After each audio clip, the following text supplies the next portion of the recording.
All right, we are live. We're going to be doing this more often here over on the Nerdy Entrepreneur channel. This should be going to YouTube Shorts, I believe. Should be at YouTube Shorts. So if you are here on YouTube Search, let me know.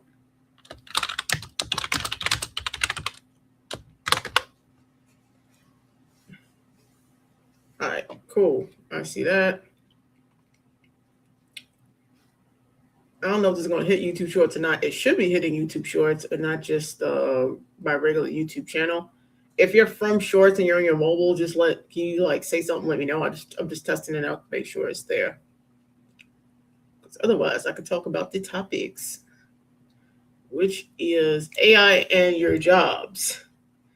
Because there's been a lot of sad YouTube updates from people who started those lifestyle channels when they got the big job at Amazon, they got the big job at Meta, and they were showing their day-to-day life, some of them, in the office, at home, being on call, not being on call.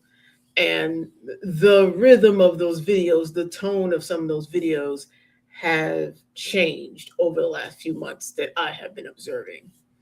There are people who are not as confident about their time at some of the what we call FANG companies. That's your Facebook, Amazon, Netflix, Google, and so on companies. Some of them are sounding a little scared, and there are some YouTubers who have been laid off. They got caught up in one of the layoffs recently at one of those places, right?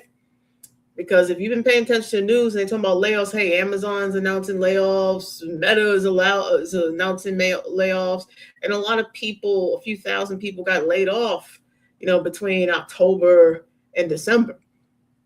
And that trend, I think, will continue because these companies overhired and invested in things that they are no longer interested in continuing to invest.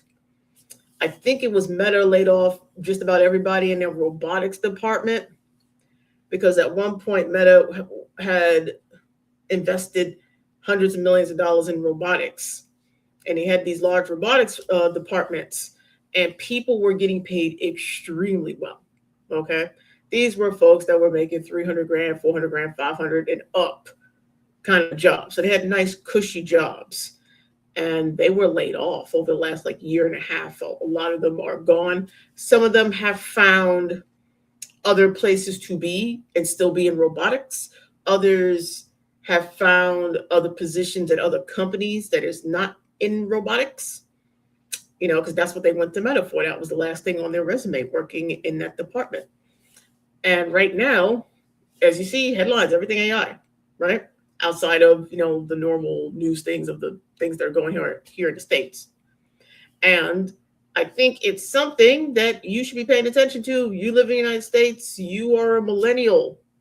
Most of us elder millennials, our elder millennials are going to be in our 40s soon, or we're in our 40s. There's some eldest millennials, I think, almost in their 50s. We're 3-4 years away from that.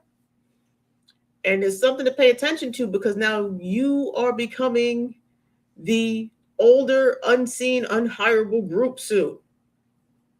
They keep talking about baby boomers. A lot of baby boomers have been out the workforce. You have Gen Xers who are still in the workforce right now. And they are in their 60s. All right? Their 60s going on 70s themselves. Okay? The younger ones are in their late 40s, early 50s. Okay? The mid 50s. So the workforce is really changed over the last few years. And we got to get real as people who don't want to be that person sitting on a church bench, praying to God that something will happen for us to take care of us, or hopefully if you have children or relatives will take care of you. Because think about it with you and your parents and you and your grandparents, if they're still here, the things that you've gone through or are currently going through. Are you going to put your children, if you have any? But what about all the other women who don't have children? Are their nieces and nephews going to take care of them, or their cousins going to take care of them? I don't think it's safe to assume that that's going to happen. And I don't care if you're from a culture where traditionally you do take care of it, because I'm from a culture that traditionally, you take care of your elder, family members. But as people are becoming more aware of their mental health and behaviors, they see that sometimes it's better to not be in such close proximity. And things are different. Times are different. So if you're not taking seriously AI and what's happening in the workforce at all spaces, you are going to be in situations that you don't want to be in. Okay? You're going to be that person, like many YouTubers here have reported, applying for jobs, and not getting selected for interviews. All right? And that sucks. And as an elder millennial, I went through that. Been laid off, been fired, all that stuff. It's not fun to be in those positions, okay? And when you're older, you don't have a backup plan, or you don't have a support system to save you. It's really important you can't ignore the use of AI in jobs. You can't ignore that companies, even the small businesses, are using AI so they don't have to hire people. They're using AI so that they can potentially let people go off of their staff. That's what they're doing. And not a lot of people are, reporting that at all. We're talking about what Amazon is doing. We're talking about what all these other companies are doing, but we're not reporting on the fact that a lot of small businesses are out there trying to figure out how to get rid of some of their employees so they can save money. Because if any of you have ever worked with a small or local business, they are not concerned about as much growing their business. They're always concerned about, how can I cut costs? That's the biggest thing, is cut costs for me, cut costs. They want to get the most out of the least. And so AI will allow them to at least cut costs in the way of, you don't think about the job of a secretary. What's the point of having a secretary in most businesses? What are you going to pay them? $14 an hour, $15 an hour for a local business?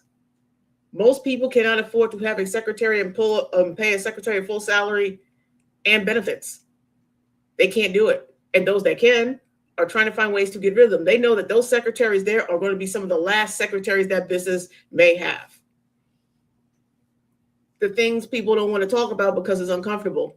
It's easy to point the finger at Meta and Google about what they're doing. It's easy to point the finger at the omnious business that used to hire 100,000 people globally and is laying off their workforce by 50,000 people. It's easy to point to them.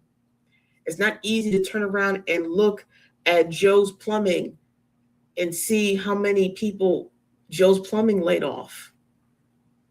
And these are the people that some of you go to church with, you see in the supermarkets.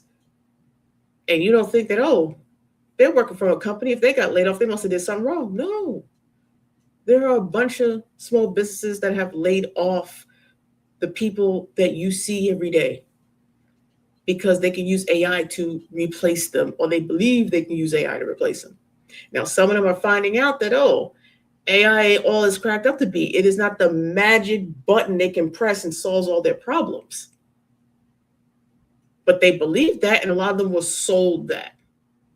But we're not really telling that narrative. It's easier to look at the gigantic companies and what they're doing. It's scarier to look at the local business on Google, knowing that they're doing the same thing. It's happening. You can't afford to be extremely ignorant in these things. You just can't afford to be ignorant. Some people have been like, well, I don't have to worry about this because I work for a local business. I'm in construction. Well, unless you're a day laborer, if you're in the back office of these companies, if your job is to be the accountant, there are things that can replace you. There are things that could replace you. Now, it might be 5 more years before the company considers it, depending on how well it's doing, but you're not completely safe. You too have to think about what your future is going to be. What is your future going to be? Do you want to be the laid off accountant at 50 years old. I wouldn't want to be a laid off accountant at 50 years old.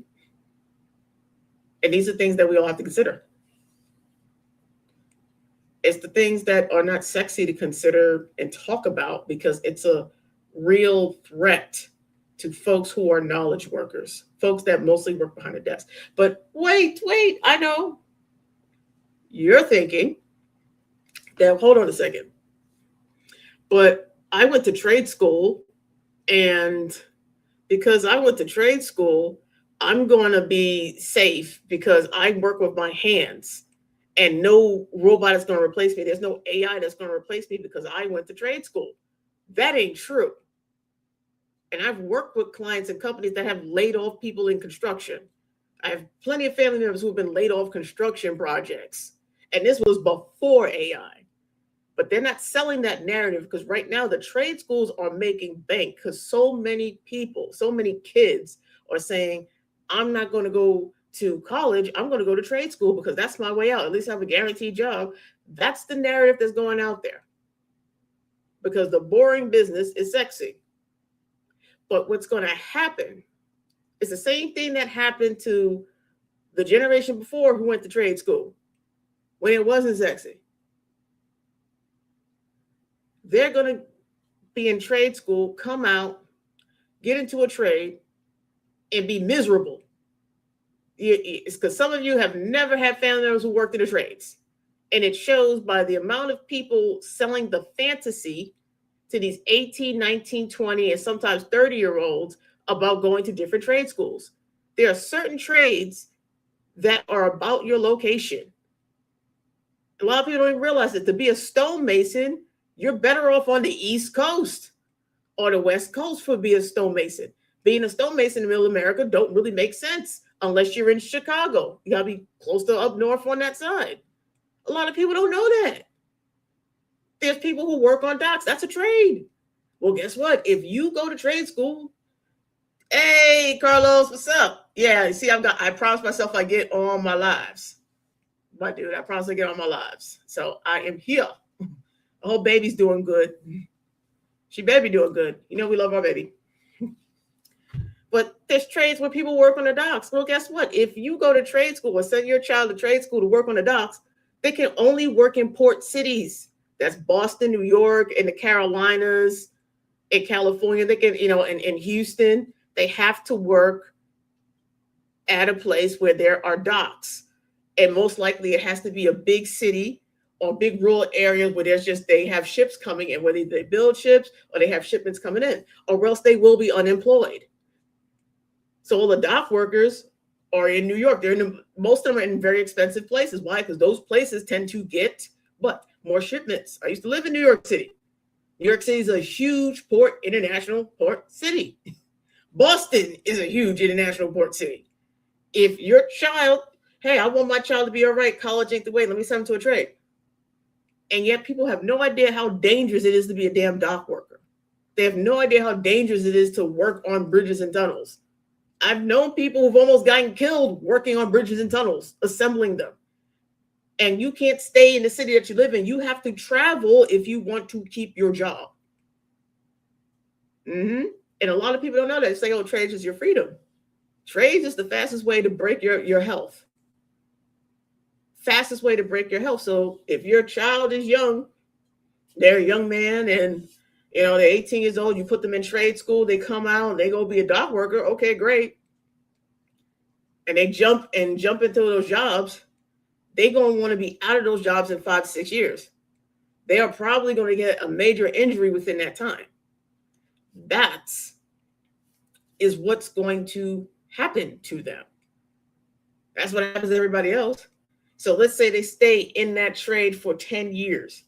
If they haven't learned to manage their money, if they haven't invested in things outside of that trade to help them in case they get a major injury, they're going to be screwed. They are going to be stuck just like everyone else who's in the trades currently is stuck.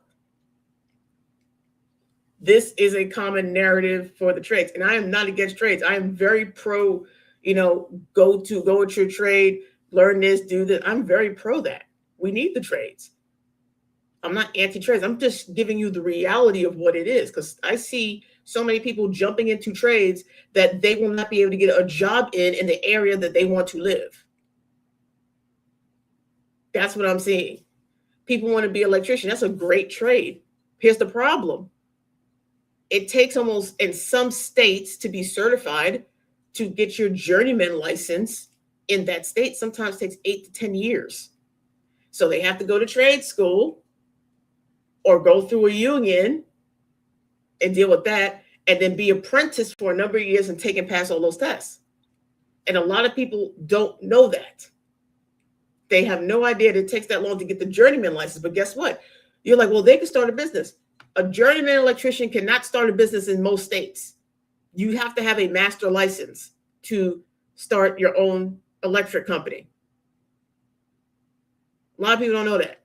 So that person has to dedicate themselves for the next 10 to 15 years to get everything they need to get, pay off whatever trade school debt if they go to trade school, or if they don't go through a union and pay for it, be married to the union wherever they are, and stay in it until they reach the point where they are a master electrician. And then at that point, are they allowed to actually start their own electric company? That's the way that works. Journeyman electricians work under the master license of a master electrician.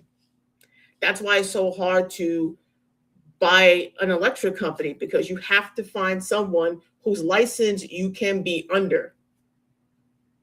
And a lot of people don't know. I was like, my nephew wanted to be, thought he wanted to be an electrician. I was like, cool. That's the next 10 to 15 years of your life. Because you said you want a business, and that means you have to have a master license. Then that's the next like 10, 15 possible years of your life, because of the state he lives in. It could take that long. And I was like, if you want to do it, fine, because he told me he wants to start his own business. I said, no problem. Auntie will help you. You start, we can buy one, whatever. But you need to get your master license if you're going to be an electrician. He didn't know that it took that long. He had no idea that it took that long to get your electrical license. So he's like, okay, I'm not going to do that. I'm going to choose a different trade, which is fine. We got plenty of cousins to trade, which one he decides he wants, he will generally, I believe, be fine, because he's a young man. It's his choice.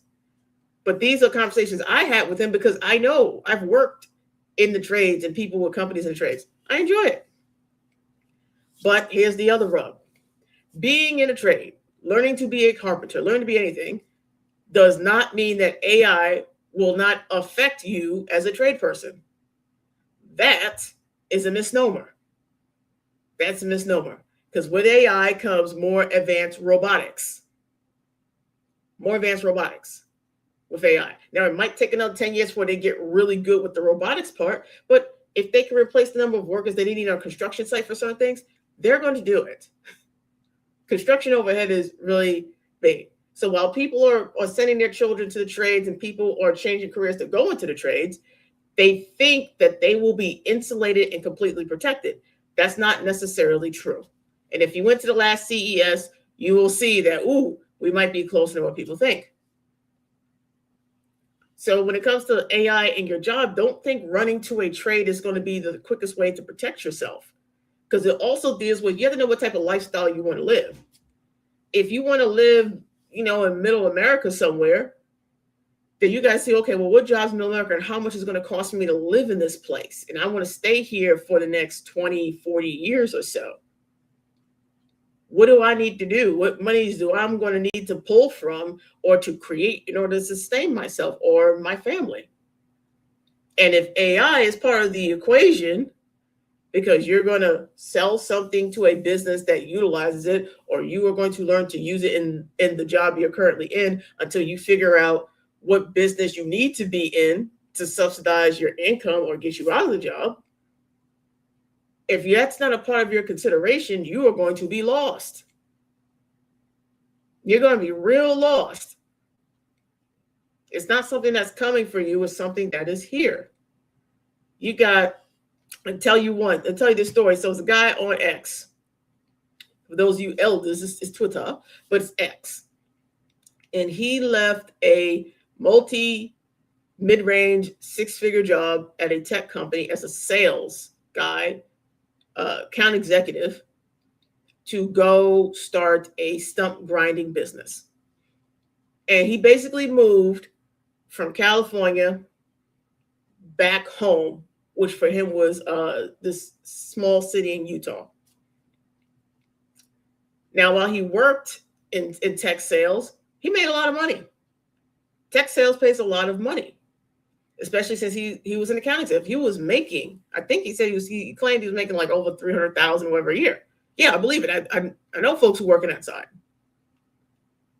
But if he was savvy with his money, if he wasn't blowing all his cash that he accumulated over the years, if he was saving a good chunk of his money, which he said he did, he said, hey, I saved a bunch of money, and he was looking for something different. AKA, at the same time, the tech side of things was cooling, and this is before some of the bigger layoffs that we're seeing now happen, because tech companies were trying to get SDRs, trying to get AEs, those account executives like him.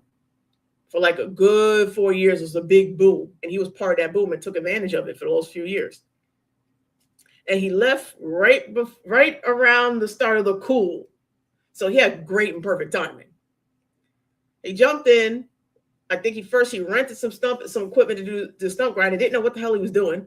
Learned how to grind stumps, and because he already had the skill set of being in sales, he kills it. Because he took the skill sets that he had learned in tech sales and applied them to a much easier market. And then he's in not even a major city. He's in, I think, one of his hometown in Utah, and he's killing it. Is he making anywhere near as much money as he made out in California working from that tech company? Absolutely, he's not. And he said so. He said, hey, this much made. But with the money he saved up, his business that continues to run, and he's in a place where he doesn't have to worry about the weather being so extreme. I think he's in an area where it does snow and such. So that's not necessarily a thing that he doesn't have to worry about. But the cost of living of where he lives is a lot lower than where he was. So for him, he's doing all right. He's doing all right. He's not living it up per se, but he's happy. But that came from him going to a place where the money was at, having impeccable timing, managing his money, and taking it. It's like, okay, let me go around here and find something to do that I can do and still control my time, have my freedom. And since he's pretty much does the work himself, I'll grind 5 stumps as long as let me just learn how to use the stuff they told me over here in this easier market and make money. And that's what he's been doing. What's his future plans after that? I have no idea.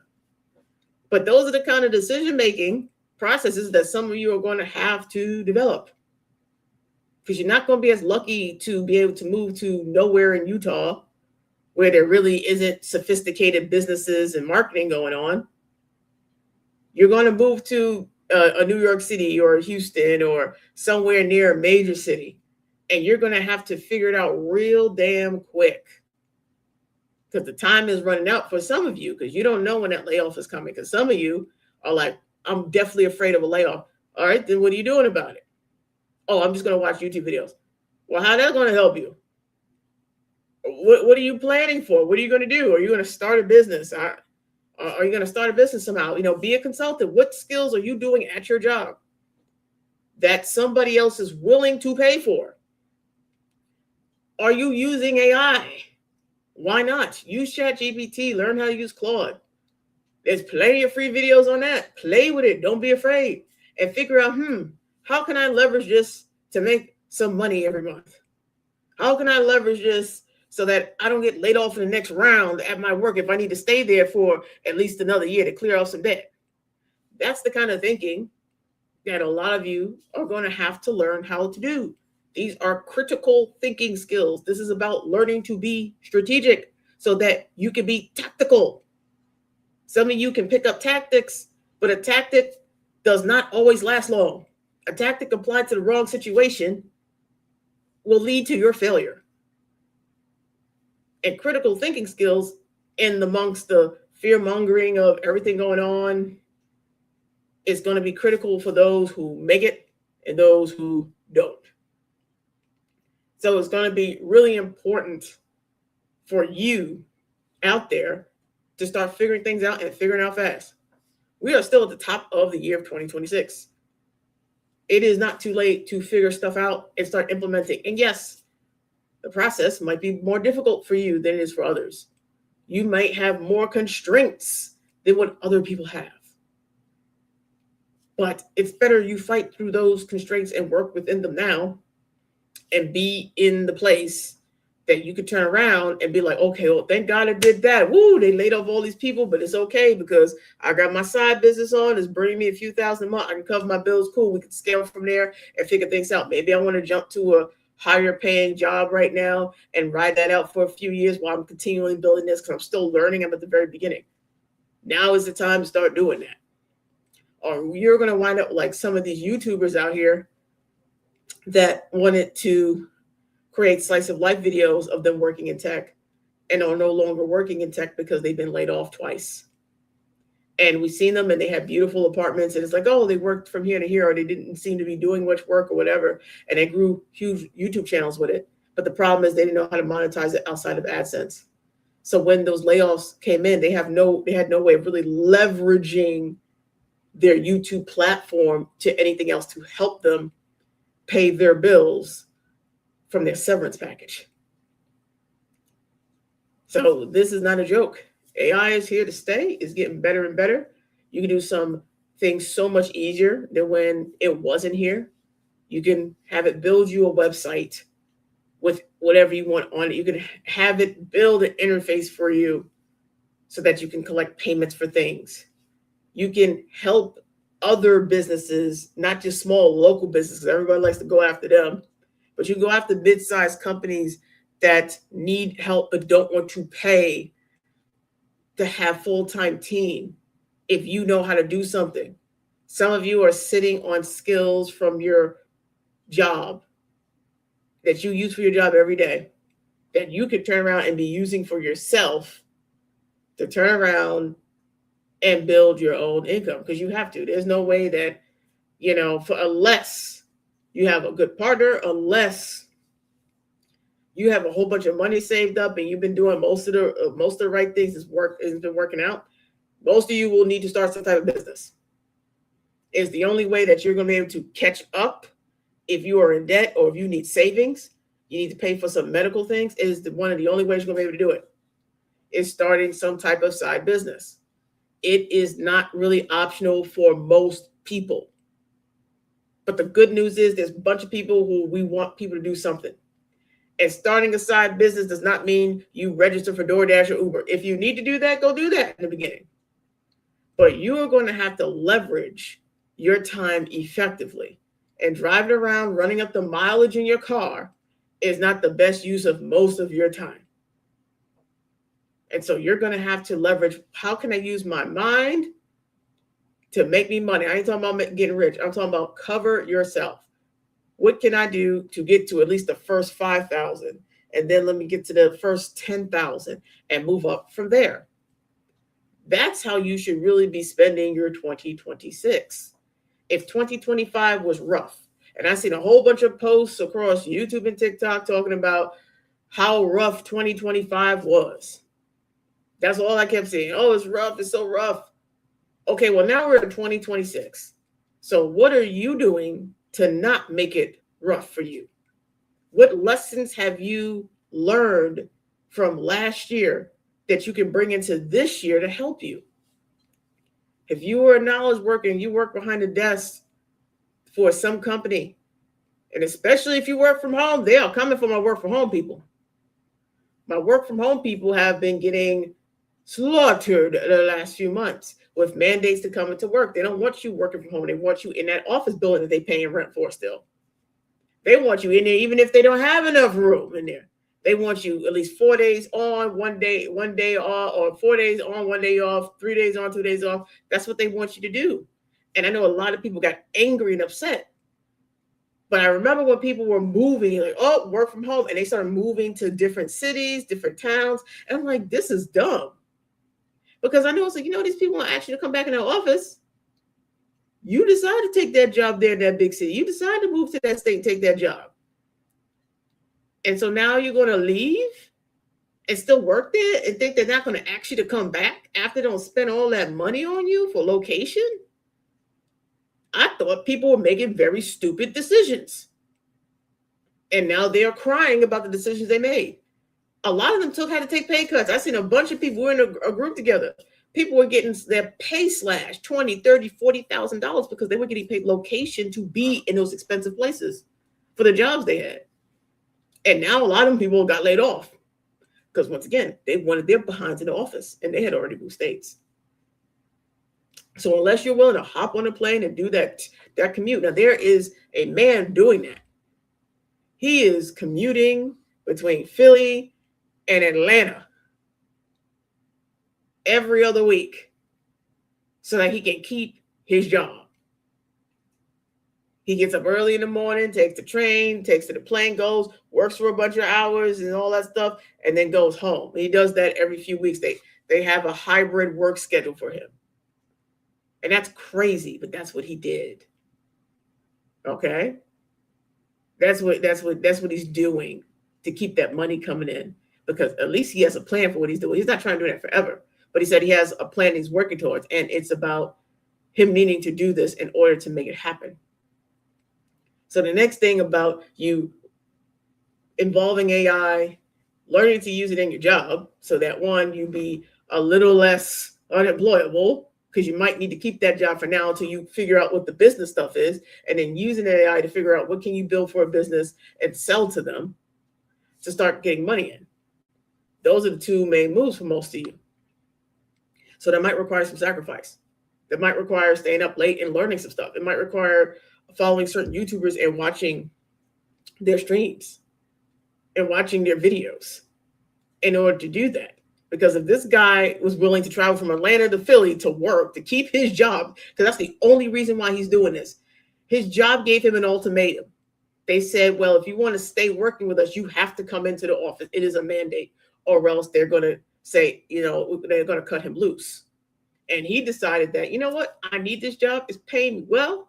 And I have a plan in the next couple of years of what he was going to do. So he's making that sacrifice. I'm sure it is tearing his body up to do that. But he is willing to do it because he has a plan in place. He won't be doing this forever. But for right now, this is what he needs to do. So for you, as you work through the AI and try to keep your job and get out in the fantasy that jumping into industries where you have to work hours on your hand and break your body up is going to save you financially, I want you to consider what you are willing to sacrifice. What are you willing to spend? What time are you willing to cut short with loved ones in order to secure yourself for your future? Or will you wind up as one of these YouTubers and many other Americans who find themselves in a position where they are desperate, they are alone, the government don't give a damn about them, and they are one paycheck away from being homeless? What is it that you are planning to do? What is the plan for you and your family to help you? Now, some of you are going to be taking care of family members that you may not want to take care of. And I'm not saying you shouldn't or that you should. That's a personal matter up to you. But understand, if everyone is relying on you and you break down or you lose your job because you are not sophisticated enough in using AI tools, and that's what they require, that you need to start really thinking hard in 2026 about what is the next step for you to go. Is that changing careers? For some of you, that might be the thing. Is it learning some AI stuff to apply to your job and showing your job that you can do it so you can hopefully keep your job when they're about to do them layoffs in the next couple of months? Is it about looking for another job which you apply your skills, get paid more, leverage that to invest in a side business that will allow you to get you out of the situations you're in? These are questions that people really need to consider, because the amount of people running around here were so happy about their job like 6 months ago or a year ago, only to be scared to death on their social media pages, on YouTube, talking about, I watched one young engineer go through 2 rounds of layoffs. He's only been working at the company 18 months and he has made it but he is frightened. He's frightened.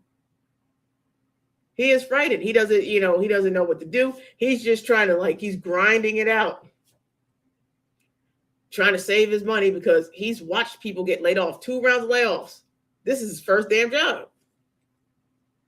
Lucky for him, he's young. Lucky for him, he's been learning how to use AI and be using AI more and more in his job. And I was like, yeah, that's the one thing that might save you behind for the 3rd round of layoffs coming.